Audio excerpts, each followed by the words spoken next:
नमस्कार मित्रों, अगर आप मिथुन राशि से हैं तो ये वीडियो सिर्फ आपके लिए है।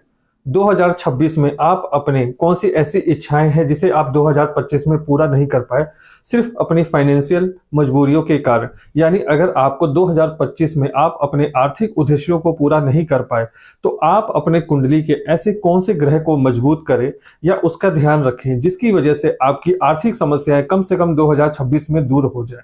तो आइए जानते हैं। अगर आप मिथुन राशि से हैं तो आपका जो धनेश है यानी आपका जो दूसरा भाव है वह कर्क राशि के द्वारा रूल किया जाता है। कर्क राशि का जो स्वामी होता है वह चंद्रमा होता है। तो अगर आप ये मानिए कि आप किस कुंडली मतलब आप कौन सी कुंडली पर विश्वास करते हैं, तो हमारा ये आपसे आग्रह रहेगा कि आप लग्न कुंडली को ही वरीयता दी, क्योंकि जो लग्न होता है वह हमारा शरीर होता है और हमारे शरीर को जो भी सुख या दुख होते हैं डायरेक्टली इनडायरेक्टली उसी को ही भोगना पड़ता है। चंद्र राशि हमारे मन के भाव को दर्शाता है, सूर्य राशि हमारे आत्मा या सोचने के तरीके को दर्शाता है। तो अगर हम देखें तो लग्न कुंडली को ही हमें सबसे ज्यादा कंसीडर करना चाहिए। अब आते हैं हम अपने मेन मुद्दे पर। अगर आपको अपने धन की स्थिति मजबूत करनी है यानी 2026 में आप यह चाहते हैं कि आपका धन काफी अच्छा बढ़े, आपके राह में आने वाली रुकावटें दूर हों, तो आपको अपने लग्न का दूसरा भाव यानी धनेश को जरूर देखना चाहिए। धनेश जो होता है वह हमारे संचित धन या हमने अभी तक जो कमाया है या भविष्य में जो कमाएंगे, जो हम अपने स्वयं के मेहनत से कमाएंगे, उसको दर्शाता है। यानी यह रोजमर्रा का धन नहीं बल्कि आपका एकत्रित किया हुआ या आपके निवेश के माध्यम से प्राप्त होने वाले धन को दर्शाता है। तो आइए हम जानते हैं कि आपकी कुंडली में अगर चंद्रमा किन भावों में बैठेगा जिससे कि आपको धन की प्राप्ति आसानी से हो या आपके होने वाली जो आर्थिक समस्या है वो दूर हो। तो इस वीडियो के माध्यम से हम ये आगे जानने की कोशिश करते हैं।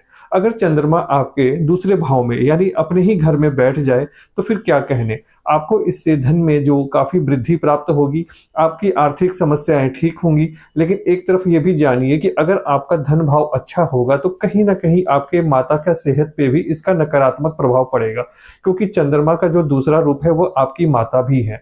तो अगर आप अपनी इच्छाओं को पूर्ण करने हेतु कहीं माता के स्वास्थ्य का अगर आपने निरादर किया तो इससे भी आपको काफी कठिनाई का सामना करना पड़ सकता है, क्योंकि डायरेक्टली इनडायरेक्टली माता जी भी आपके धन भाव को ही सूचित करती हैं। अगर मान लीजिए किसी और अवस्था में चंद्रमा किसी और अन्य भाव में बैठा हो तो भी इससे आपके धन के ऊपर क्या प्रभाव पड़ेगा, आइए जानते हैं। मान लीजिए चंद्रमा आपके पहले भाव में अगर बैठ जाता है तो यह मान के चलिए कि आपके लिए सबसे उत्तम स्थिति है।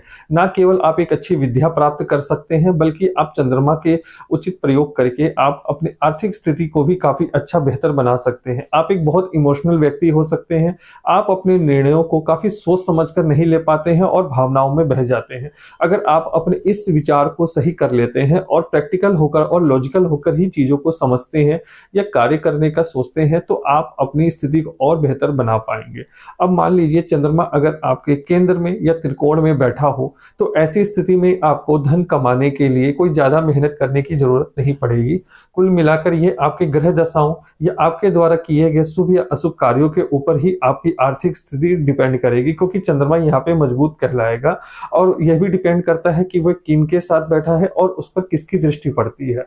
मान लीजिए चंद्रमा के ऊपर शुभ ग्रहों की दृष्टि पड़ती है जैसे शुक्र, गुरु या बुध की, तो ऐसी स्थिति में चंद्रमा आपका मजबूत कहलाएगा। या वह सूर्य से कितने भाव दूर है इससे भी यह डिपेंड करता है कि चंद्रमा कहीं आपका अमावस का है या पूर्णिमा का है। अगर अमावस के आसपास का चंद्रमा है तो आपकी मनोस्थिति काफी कमजोर होगी, आप थोड़ा सा डिप्रेसिव फील करेंगे और ऐसी स्थिति में आप धन से संबंधित अच्छे निर्णय नहीं ले पाएंगे।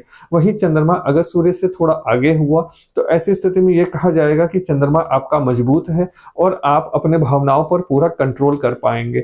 और यह भी डिपेंड करता है कि चंद्रमा अगर किसी शत्रु क्षेत्र में बैठा हो या उसके ऊपर किसी पाप ग्रह की दृष्टि हो, मान लीजिए शनि के इसके ऊपर दृष्टि हो, राहु या केतु की दृष्टि हो या उनके साथ बैठ गया हो, तो ऐसी स्थिति में भी आप अपने डिसीजन काफी अच्छी तरीके से नहीं ले पाएंगे और आप अपने डिसीजन के कारण आपको कहीं ना कहीं नुकसान का भी सामना करना पड़ सकता है, क्योंकि चंद्रमा सिर्फ आपका संचित धन को ही नहीं प्रदर्शित करता है बल्कि वह आपको होने वाले नुकसान, आपके ऊपर होने वाले किसी अपमान को भी वो प्रदर्शित करता है। अगर आपकी कुंडली में चंद्रमा कमजोर हुआ तो आपको आर्थिक नुकसान या मान हानि का भी सामना करना पड़ सकता है।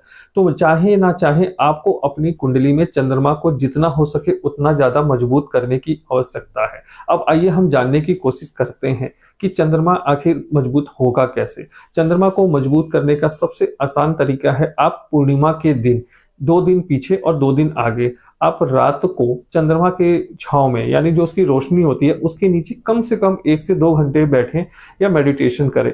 इससे आपको डायरेक्टली इनडायरेक्टली चंद्रमा आपका बहुत मजबूत होगा। कुछ अन्य उपाय भी हैं, आप शिवलिंग पे जल अर्पित कर सकते हैं। हर सोमवार को आप कच्चे दूध का शिवलिंग पर अगर जलाभिषेक करते हैं तो डायरेक्टली इनडायरेक्टली चंद्रमा इससे आपका मजबूत होता है। लेकिन चंद्रमा को मजबूत करने का सबसे आसान तरीका है मेडिटेशन करना। आप जितना मेडिटेशन करेंगे और अपने दिमाग को जितना अपने वश में रखेंगे, आप अपनी इच्छाओं और अपने भावनाओं पर जितना हो सके उतना काबू रखेंगे, उतना ही ज्यादा चंद्रमा आपका मजबूत होगा।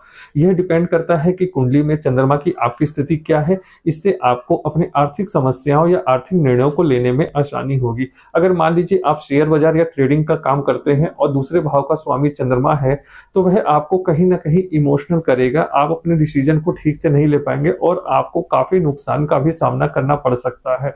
तो चंद्रमा जो होता है सिर्फ आपके आर्थिक स्थिति को ही नहीं दिखाता है, बल्कि